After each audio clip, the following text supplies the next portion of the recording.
On the evening of June 17, 2015, Mother Emanuel African Methodist Episcopal Church in Charleston, South Carolina operated exactly as its founders intended.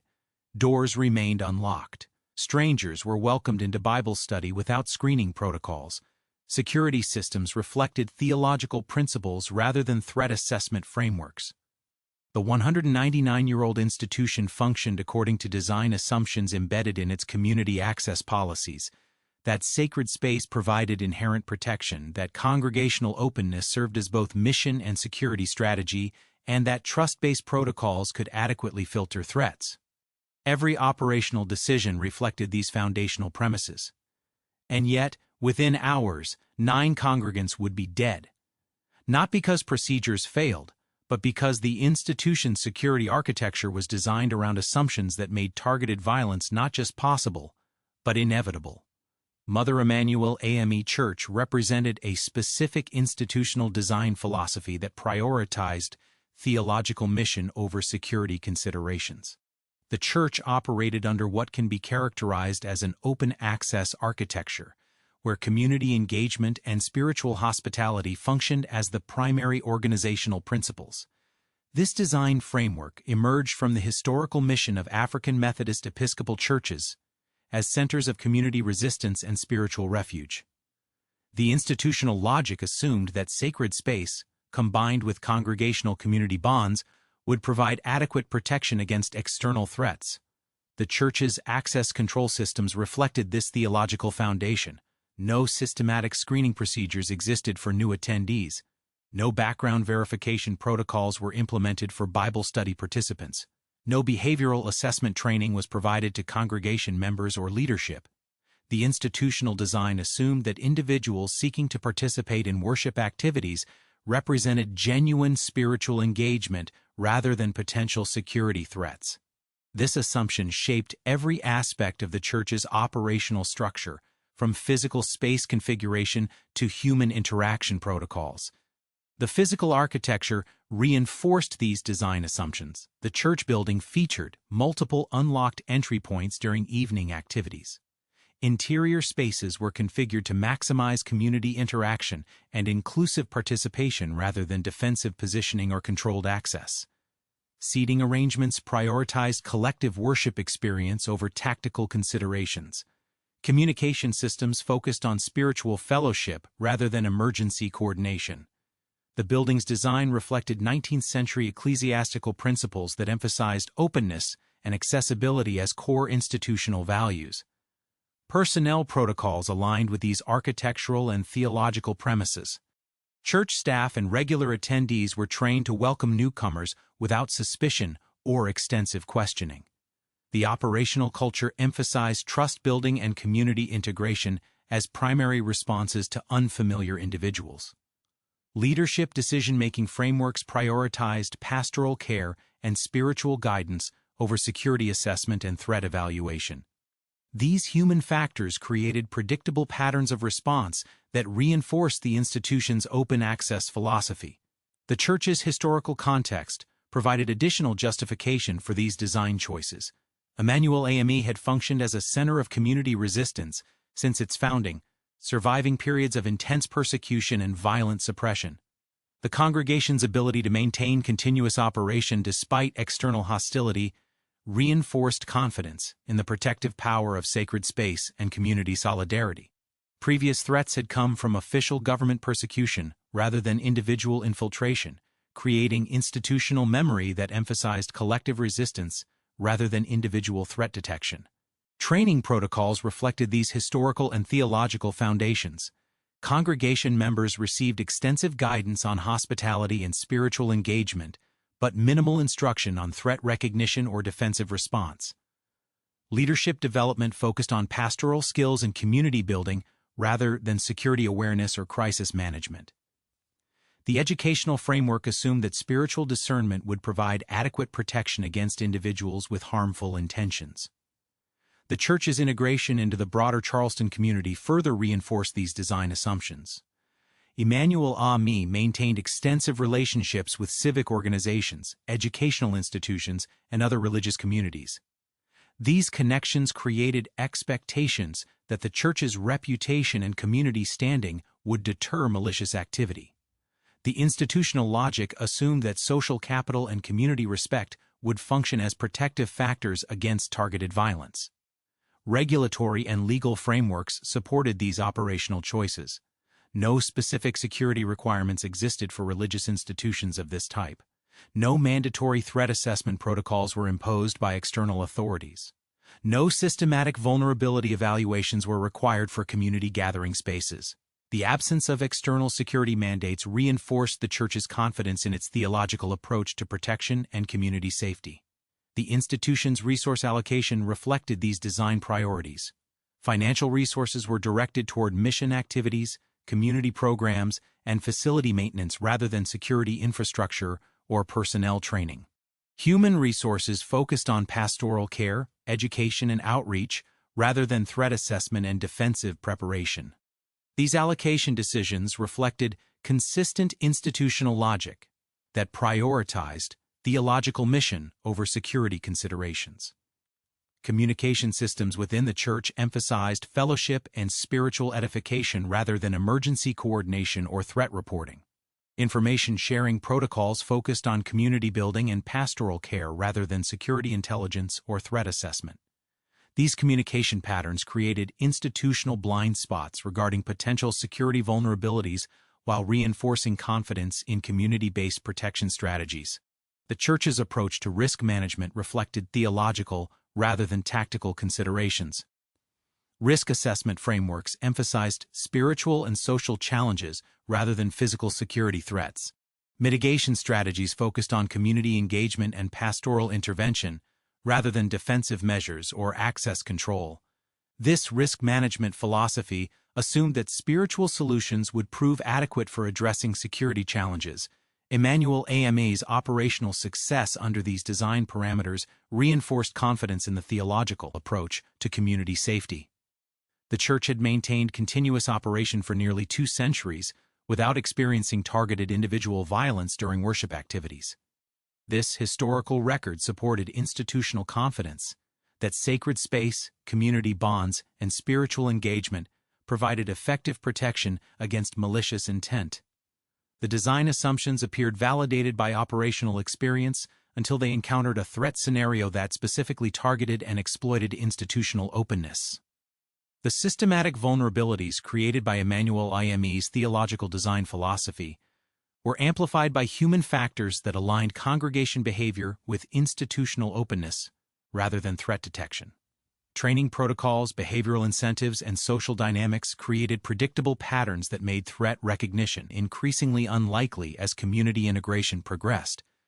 These human factors represented not individual failures, but systematic features of an institutional culture that prioritized trust building over suspicious behavior identification. Congregational training emphasized hospitality skills rather than threat assessment capabilities. Regular members received extensive guidance on welcoming newcomers, facilitating spiritual conversations, and integrating unfamiliar individuals into worship activities. No corresponding training existed for recognizing deceptive behavior, identifying potential threats, or responding to suspicious activities. This training asymmetry created human interfaces optimized for community building, but blind to security risks. The Church's pastoral leadership operated under decision-making frameworks that prioritized spiritual engagement over security considerations. Ministers and lay leaders were trained to interpret individual behavior through theological lenses rather than tactical assessments. Unusual or concerning behavior was more likely to be understood as spiritual struggle requiring pastoral intervention rather than potential threat requiring defensive response. These interpretive frameworks created systematic blind spots in leadership threat recognition capabilities. Social dynamics within the congregation reinforced these training patterns. Community members who expressed suspicion or wariness toward newcomers faced implicit social pressure to demonstrate greater Christian hospitality and trust. The institutional culture rewarded inclusive behavior while discouraging skeptical or defensive responses to unfamiliar individuals. These social incentives created behavioral patterns that actively suppressed threat detection instincts among congregation members. Behavioral screening protocols were absent from church operations. No systematic procedures existed for evaluating newcomer motivations, backgrounds, or intentions. No verification processes were implemented to confirm spiritual sincerity or community compatibility. No probationary periods were established to assess individual behavior over time before full integration into sensitive activities. The absence of these screening mechanisms reflected institutional confidence that spiritual discernment would provide adequate protection against deceptive individuals. Communication patterns within the congregation created additional human factor vulnerabilities. Information sharing emphasized positive community news and spiritual achievements rather than security concerns or behavioral observations. No formal channels existed for reporting suspicious behavior or communicating threat assessments. No systematic methods were established for collecting and analyzing behavioral intelligence about regular attendees or newcomers. These communication gaps prevented institutional learning about potential security risks. The church's approach to stranger integration followed predictable patterns that created opportunities for exploitation. Newcomers were typically welcomed by multiple congregation members, introduced to key community leaders, and invited to participate in increasingly intimate community activities. This integration process assumed genuine spiritual motivation and proceeded rapidly without verification or assessment periods. The systematic nature of this welcome process created reliable pathways for individuals with malicious intent to gain access to vulnerable community settings. Leadership response protocols reflected pastoral rather than security considerations. When confronted with unusual behavior or concerning statements, church leaders defaulted to spiritual counseling and community support rather than threat assessment and protective measures. The institutional assumption was that problematic behavior reflected spiritual needs rather than malicious intent. These response protocols created systematic delays in recognizing and responding to actual threats. Training deficiencies extended to crisis recognition and emergency response capabilities. Congregation members lacked systematic preparation for identifying escalating threats or responding to violent situations. No clear protocols existed for communicating emergency situations to external authorities or coordinating internal protective responses. No evacuation procedures were established for violent incidents distinct from fire or medical emergencies.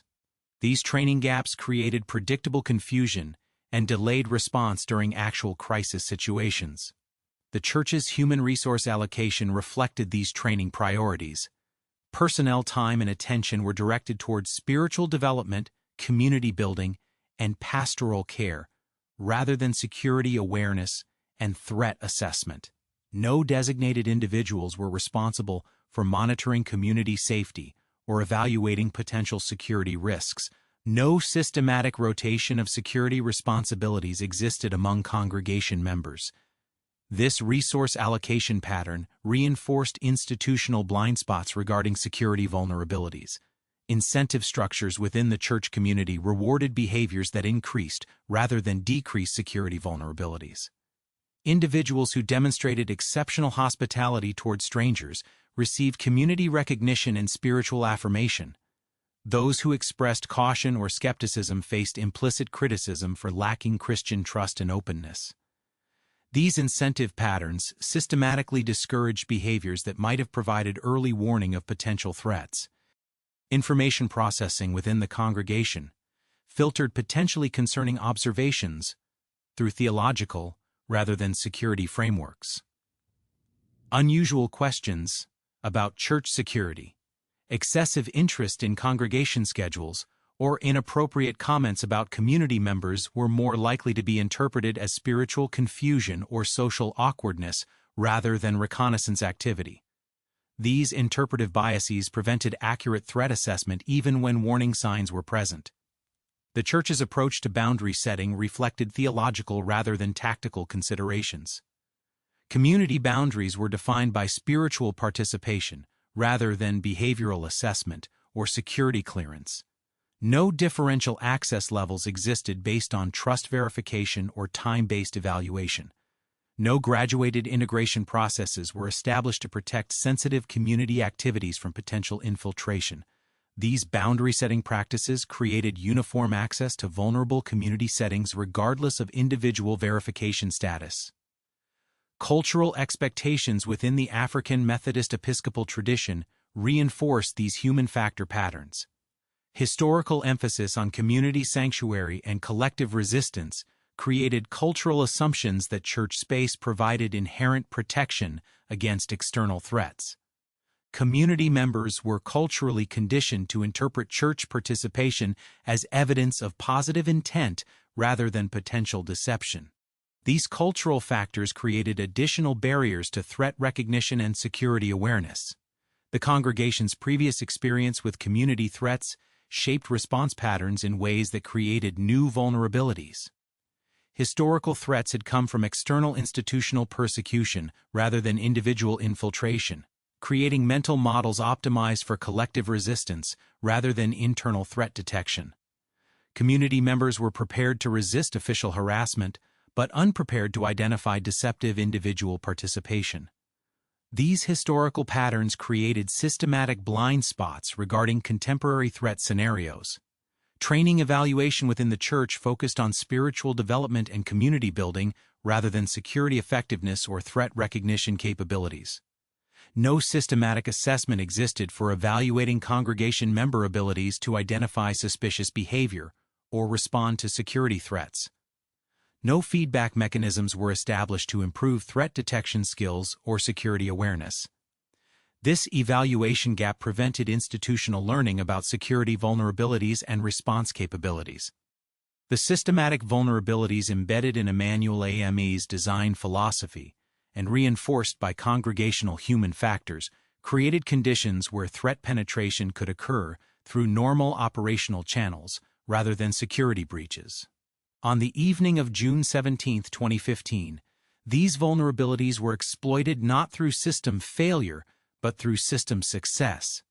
The church's access protocols functioned exactly as designed, welcoming an unknown individual into the Wednesday evening Bible study and integrating him into the congregation's most intimate community activity.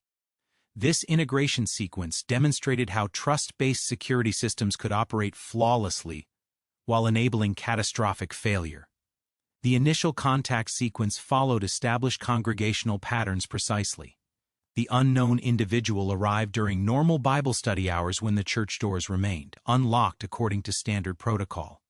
No screening procedures were activated because none existed within the institutional design. No verification processes were initiated because the church's theological framework assumed genuine spiritual motivation for attendance.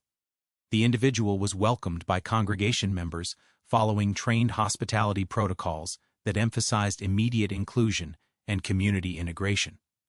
Congregation members responded to the newcomer according to their training and institutional culture.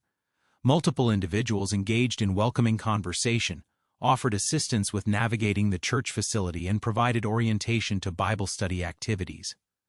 These responses reflected successful implementation of the church's theological mission rather than security failures.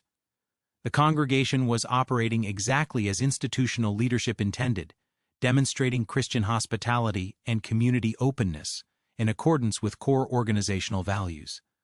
The integration process proceeded through predictable stages that reflected systematic institutional patterns rather than individual decisions. The newcomer was invited to participate in Bible study discussions, offered shared study materials, and included in group prayer activities. These integration steps followed established protocols for incorporating new participants into intimate community worship. No alternative assessment procedures existed because the institutional design assumed that individuals seeking Bible study participation represented genuine spiritual engagement. Behavioral observations during this integration period were filtered through theological rather than security frameworks. The newcomer's questions about church history and community members were interpreted as spiritual curiosity rather than reconnaissance activity. His comments about racial dynamics were understood as opportunities for Christian education rather than warning signs of ideological motivation. These interpretive patterns reflected systematic training that optimized congregation members for pastoral engagement rather than threat detection. The Bible study activity itself created additional integration opportunities that deepened community access while reducing security awareness. Intimate group discussion, shared spiritual reflection, and collaborative prayer created bonds of trust and familiarity between the newcomer and regular congregation members. These activities were designed to build community connection and spiritual fellowship, which they accomplished successfully while simultaneously providing detailed intelligence about individual congregation members and their personal circumstances. Communication during the Bible study session followed established patterns that prioritized spiritual edification over security considerations. Conversations focused on scriptural interpretation, personal testimony, and community prayer requests rather than background verification or behavioral assessment. This communication framework reflected institutional success in maintaining focus on theological mission while creating systematic blind spots regarding potential security threats. The physical environment during Bible study reinforced trust building while creating tactical vulnerabilities. Seating arrangements promoted intimate conversation and spiritual sharing rather than defensive positioning or escape route access. Lighting and acoustics were optimized for group discussion rather than threat observation or emergency communication. Room configuration reflected successful implementation of the church's community-building mission while creating systematic disadvantages for threat recognition or defensive response. Time progression during the Bible study session created increasing integration and decreasing security awareness. Extended conversation and shared spiritual activities built familiarity and trust between the newcomer and congregation members. This temporal dynamic reflected normal institutional patterns where longer participation was interpreted as evidence of genuine spiritual commitment. No protocols existed for maintaining security awareness or threat assessment capabilities during intimate community activities. The congregation's response to subtle concerning indicators demonstrated systematic filtering through theological rather than security frameworks. Questions about church security procedures were interpreted as community interest rather than reconnaissance. Comments about racial tensions were understood as opportunities for Christian witness rather than evidence of ideological motivation. These response patterns reflected successful implementation of pastoral training while creating systematic blind spots regarding threat indicators. Leadership oversight during the Bible study session followed established patterns that prioritized spiritual guidance over security monitoring. Pastoral attention focused on facilitating spiritual discussion and community building rather than behavioral assessment or threat evaluation. This leadership approach reflected institutional success in maintaining theological priorities while creating systematic gaps in security awareness and threat detection capabilities. The institutional assumption that sacred space provided inherent protection was operating at full effectiveness during this period. Congregation members felt safe and protected within the church environment, which enabled the intimate community sharing that represented successful achievement of institutional mission. This protective assumption functioned exactly as designed while creating conditions where threat detection became increasingly unlikely as community bonds developed. Information processing during the Bible study session reflected systematic institutional patterns that optimized for spiritual engagement while creating security vulnerabilities. Congregation members collected detailed personal information about each other through testimony sharing and prayer requests, which served community-building purposes while providing comprehensive intelligence to the integrated newcomer. These information-sharing patterns represented normal and successful church operations while creating systematic exposure of community vulnerabilities. The evening's progression created increasing tactical advantages for the integrated individual while reducing defensive capabilities among congregation members. Extended intimate conversation created detailed knowledge of individual backgrounds, family circumstances, and personal vulnerabilities. Community prayer and spiritual sharing created emotional bonds and trust relationships that reduced skepticism and defensive awareness. These developments represented normal institutional success in community building while systematically reducing threat detection and defensive response capabilities.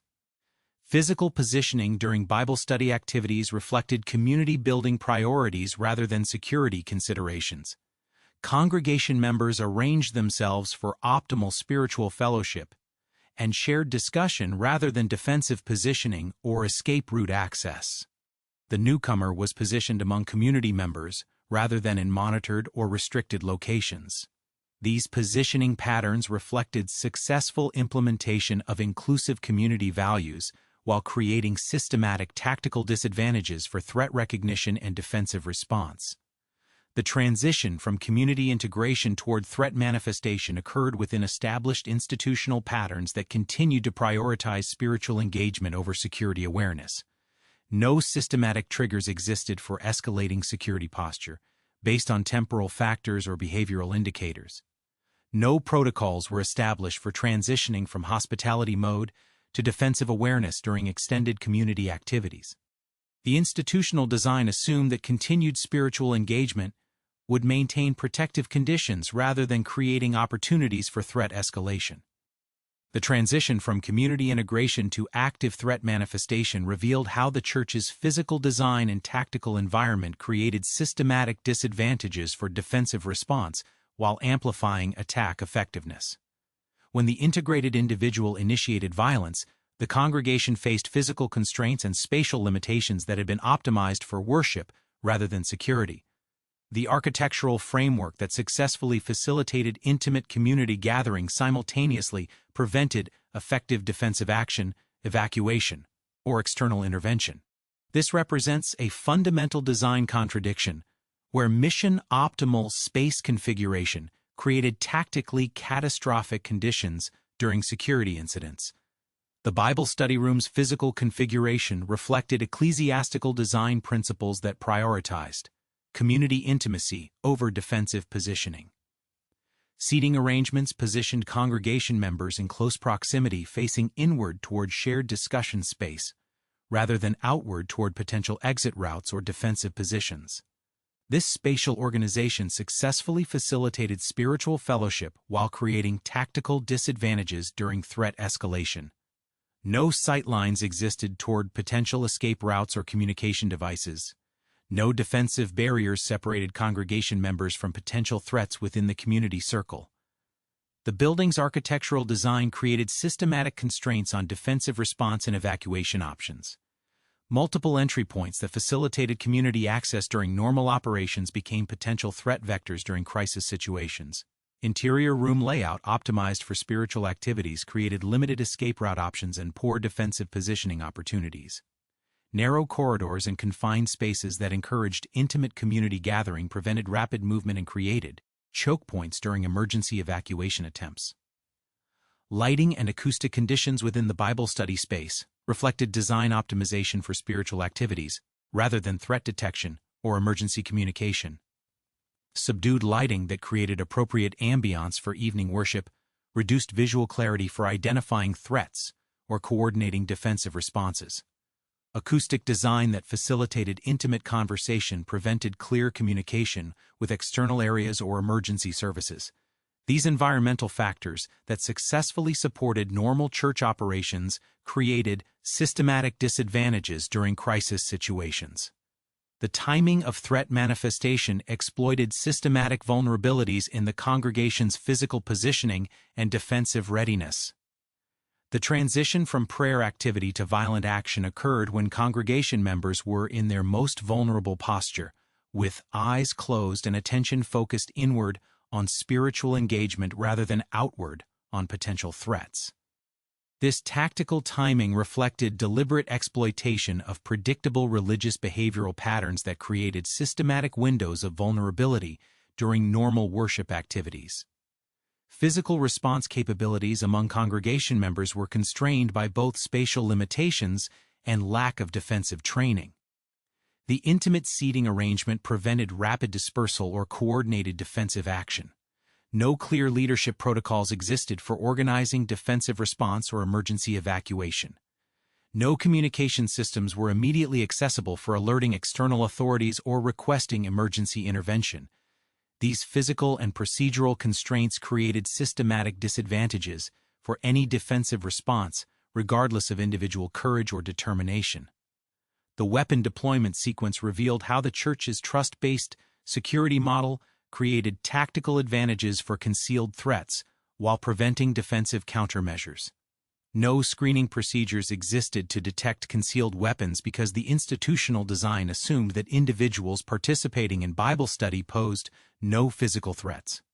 No defensive equipment was available to congregation members because the theological framework assumed that sacred space provided inherent protection. These security gaps reflected systematic design choices that prioritized theological mission over tactical security. Environmental factors within the building amplified the effectiveness of the attack while reducing defensive options. Sound dampening that created appropriate conditions for intimate worship prevented clear communication with other areas of the building or external observers. Physical barriers that provided privacy for spiritual activities prevented visual contact with potential assistance or intervention. Interior design that eliminated distractions from worship activities also eliminated potential defensive resources or escape routes. The congregation's response patterns during threat escalation reflected training optimized for spiritual crisis rather than physical danger. Individuals defaulted to prayer and spiritual intervention rather than physical defensive action or tactical response. Communication attempts focused on spiritual appeal rather than emergency notification or tactical coordination. These response patterns represented successful implementation of theological training while proving inadequate for physical threat scenarios. Spatial dynamics during the attack sequence revealed how architectural design created systematic disadvantages for survival and defense. Limited room size prevented effective dispersal or defensive maneuvering. Furniture arrangement that facilitated community gathering created obstacles to rapid movement or escape.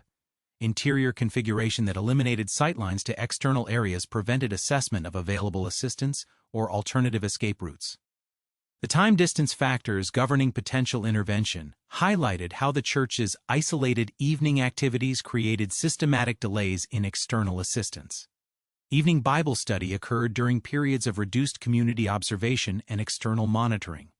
Interior location of study activities prevented external awareness of crisis situations until significant time had elapsed. These temporal and spatial factors reflected normal operational choices that created systematic disadvantages for emergency intervention or external assistance. Physical evidence patterns revealed how the architectural environment influenced the progression and effectiveness of the attack. Room configuration that concentrated congregation members in confined space amplified the tactical advantages of weapon deployment while preventing effective defensive dispersal. Interior design that eliminated defensive barriers or protective cover created systematic vulnerabilities that could not be overcome through individual action or tactical awareness.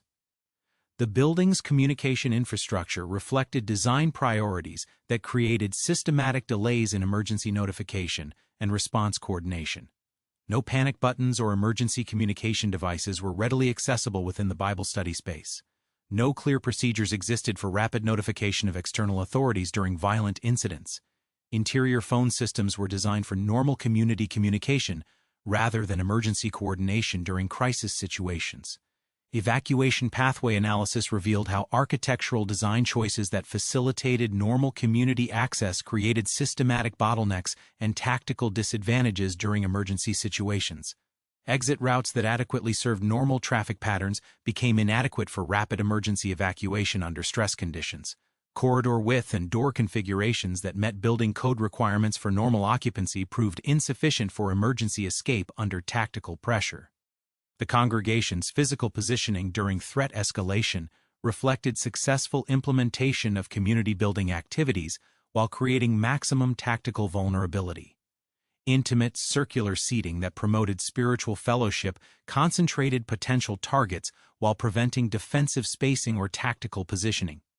Inward focus that facilitated shared spiritual engagement eliminated peripheral awareness that might have provided early threat detection or defensive preparation. Environmental controls within the building created additional constraints on defensive response and emergency communication. Interior climate control that provided comfortable conditions for extended spiritual activities may have reduced auditory transmission to external areas. Lighting systems optimized for evening worship activities may have created visual limitations for threat identification or defensive coordination. These environmental factors reflected successful mission implementation while creating systematic disadvantages for crisis response. The transition from active crisis to stabilization attempts revealed how Emanuel AME's emergency response protocols, designed for traditional church emergencies, proved inadequate when confronted with unprecedented security incidents. The institution's crisis management systems required real-time adaptation under extreme conditions, while simultaneously maintaining pastoral responsibilities and coordinating with external authorities operating under different operational frameworks.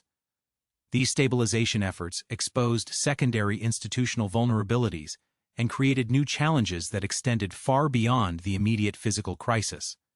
Initial emergency response protocols within the church reflected design assumptions that prioritized medical emergencies, natural disasters, and pastoral crises rather than violent security incidents. No predetermined procedures existed for coordinating with law enforcement during active threat situations. No clear communication channels were established for rapid notification of external authorities while maintaining internal coordination among congregation members and leadership. These protocol gaps created systematic delays and coordination difficulties during the critical initial response phase. The institutional leadership's response patterns revealed systematic tensions between pastoral responsibilities and security requirements during crisis management. Church leaders defaulted to spiritual comfort and community support functions while simultaneously needing to coordinate with law enforcement and emergency medical services operating under tactical rather than pastoral protocols. This dual responsibility created systematic conflicts between institutional mission and crisis response requirements that could not be resolved through existing organizational structures. Communication systems during the emergency response phase demonstrated how networks optimized for normal church operations proved inadequate for crisis coordination. Internal communication focused on pastoral care and spiritual support, while external communication required tactical information sharing and investigative cooperation. No systematic procedures existed for managing information flow between these different communication requirements while maintaining operational security and community protection. The church's resource allocation during stabilization efforts reflected systematic tensions between immediate crisis response and long-term institutional survival. Personnel attention required immediate focus on emergency response, victim support, and external coordination while simultaneously needing to maintain essential church operations and community services. Financial resources demanded immediate crisis response expenditures, while creating uncertainty about long-term institutional stability and operational capacity. Coordination challenges between religious and secular authorities revealed systematic differences in operational frameworks and response priorities. Law enforcement protocols emphasized tactical security, evidence preservation, and investigative procedures, while church leadership prioritized pastoral care, community support, and spiritual healing. These different operational frameworks created systematic communication barriers and coordination difficulties that required real-time negotiation and adaptation under crisis conditions. Secondary institutional vulnerabilities emerged during the crisis response that had not been anticipated by normal operational planning. Media attention created systematic pressure on institutional communication and decision-making processes that had not been designed for public scrutiny. Community grief and trauma created pastoral care demands that exceeded normal institutional capacity while requiring specialized expertise and resources. Political attention created external pressure for institutional responses that conflicted with internal pastoral priorities. The congregation's support network activation revealed both institutional strengths and systematic limitations in crisis response capacity. Established community relationships provided immediate emotional and practical support for affected individuals and families. However, the scale and nature of the crisis exceeded normal community support capabilities, requiring external professional assistance and specialized trauma response resources. These support limitations created systematic gaps in institutional crisis response despite strong community bonds and established pastoral care networks. Information management during the stabilization phase created systematic challenges in balancing transparency requirements with operational security and pastoral care needs. External authorities required detailed information sharing for investigative purposes, while congregation members needed pastoral protection and privacy during trauma recovery.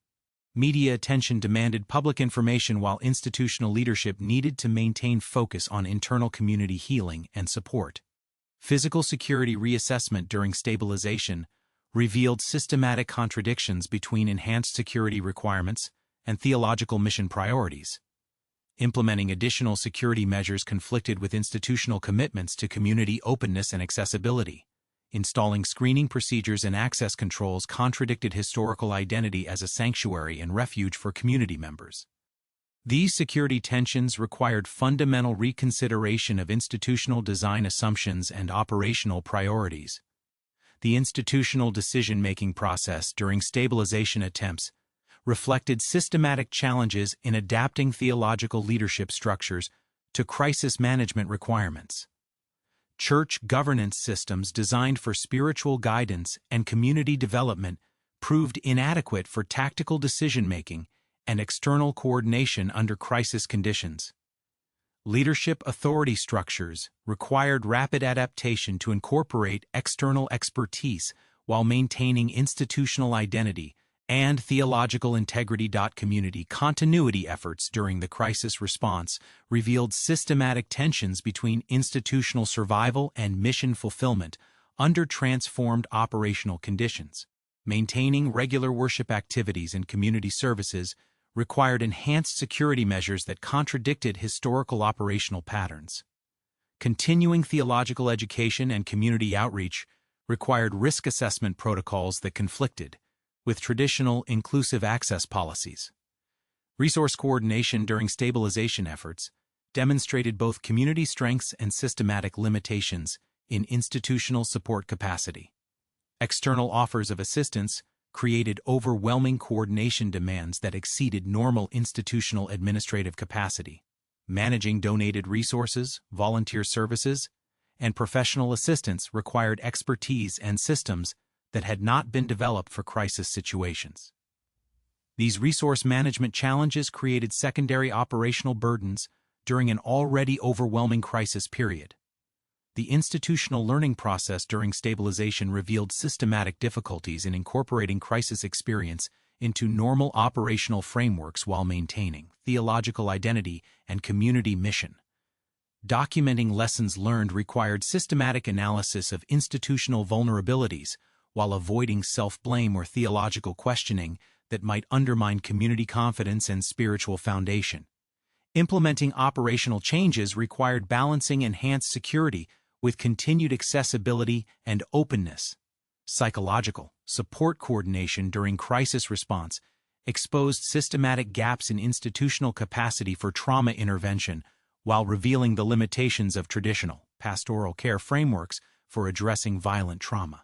Professional mental health services required integration with theological comfort and spiritual healing approaches without compromising either therapeutic effectiveness or religious integrity.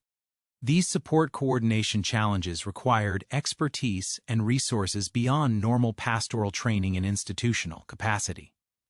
The Church's public communication during stabilization efforts reflected systematic challenges in maintaining institutional voice and theological messaging while coordinating with external authorities and responding to media attention. Public statements required careful balance between spiritual witness and practical security considerations. Community messaging needed to provide comfort and healing while acknowledging changed security realities and operational requirements. Long-term institutional planning during the stabilization phase revealed systematic uncertainties about operational sustainability under permanently altered security conditions. Continuing current mission activities required risk acceptance that conflicted with community safety responsibilities. Implementing comprehensive security changes required resource allocation that challenged institutional financial stability and threatened core mission activities. The forensic investigation that followed the Emanuel AME tragedy confirmed that institutional failure resulted from systematic design assumptions rather than individual negligence or operational errors. Post-incident analysis revealed how theological principles embedded within institutional architecture created predictable vulnerabilities that could not be addressed without fundamental reconsideration of the relationship between religious mission and security requirements. The evidence demonstrated that the attack succeeded not because security systems failed, but because security systems functioned exactly as designed within a framework that prioritized access over protection. Federal Bureau of Investigation analysis confirmed that the attackers' reconnaissance and planning specifically targeted institutional vulnerabilities created by theological design choices. Documentation revealed systematic observation of church security practices, attendance patterns, and community integration protocols over an extended period. This intelligence gathering demonstrated how institutional openness, intended to serve theological mission, provided comprehensive information about operational vulnerabilities and tactical opportunities. The investigation confirmed that the attack succeeded through exploitation of institutional design rather than security failures or procedural violations. Post-incident security assessments revealed systematic gaps in threat detection, response capability, and institutional protection that extended far beyond individual church operations. Analysis of similar religious institutions demonstrated comparable vulnerabilities created by theological commitments to community access and trust-based security models. These assessments confirmed that the Emanuel AME incident represented systemic institutional vulnerabilities rather than isolated operational failures. Security consultants identified fundamental tensions between religious mission requirements and effective protection protocols that could not be resolved through minor procedural adjustments. The institutional response to forensic findings required comprehensive reconsideration of operational assumptions and design principles that had guided church operations for nearly 2 centuries. Leadership analysis revealed how historical success under previous threat environments had reinforced confidence in theological approaches to community protection that proved inadequate under contemporary security conditions. Post-incident evaluation demonstrated systematic blind spots in institutional risk assessment that reflected cultural and theological assumptions rather than tactical security requirements. Documentation of institutional changes implemented following the incident revealed systematic tensions between enhanced security requirements and theological mission preservation. Enhanced screening procedures conflicted with historical commitments to universal welcome and community accessibility. Installation of physical security measures contradicted architectural and spiritual assumptions about sacred space as inherently protective environment. These implementation challenges confirmed that effective security required fundamental modification of institutional design, rather than procedural adjustments within existing frameworks. Training program modifications instituted after the incident demonstrated systematic inadequacies in previous preparation for security threats, while revealing ongoing challenges in balancing pastoral mission with protection requirements. Enhanced threat recognition training required congregation members to maintain suspicion and defensive awareness that contradicted theological commitments to trust and community building. Communication protocol development needed to integrate tactical security considerations with pastoral care responsibilities without compromising either effectiveness or spiritual integrity. Community impact assessment revealed how the attack's success created secondary vulnerabilities that extended beyond immediate physical security concerns. Institutional credibility as community sanctuary was systematically undermined by demonstration that sacred space provided inadequate protection against targeted violence. Community confidence in church leadership required systematic rebuilding while implementing security changes that acknowledged previous vulnerability without abandoning theological mission. These secondary impacts confirmed that security failures created institutional damage that extended far beyond immediate physical consequences. Comparative analysis of similar incidents at other religious institutions confirmed systematic vulnerability patterns created by theological design assumptions common across denominational boundaries. Post-incident studies revealed how churches, synagogues, mosques, and other religious institutions faced comparable tensions between mission requirements and security needs. This comparative evidence demonstrated that Emanuel AME's vulnerabilities reflected broader systemic issues rather than unique institutional failures or inadequate operational procedures. Legal and regulatory analysis following the incident revealed systematic absence of security requirements for religious institutions while confirming institutional rights to maintain theological approaches to community access and protection. No mandatory threat assessment protocols existed for houses of worship. No standardized security training requirements were imposed on religious leadership. No systematic vulnerability evaluation procedures were required for community gathering spaces. These regulatory gaps confirmed that institutional security remained voluntary and self-determined rather than externally mandated or professionally standardized. Resource allocation analysis during institutional recovery revealed systematic challenges in implementing effective security while maintaining financial sustainability and mission effectiveness. Enhanced security measures required ongoing financial commitments that challenged institutional budgets previously dedicated to community service and theological programming. Professional security consultation and training created expertise requirements beyond traditional pastoral education and community leadership capacity.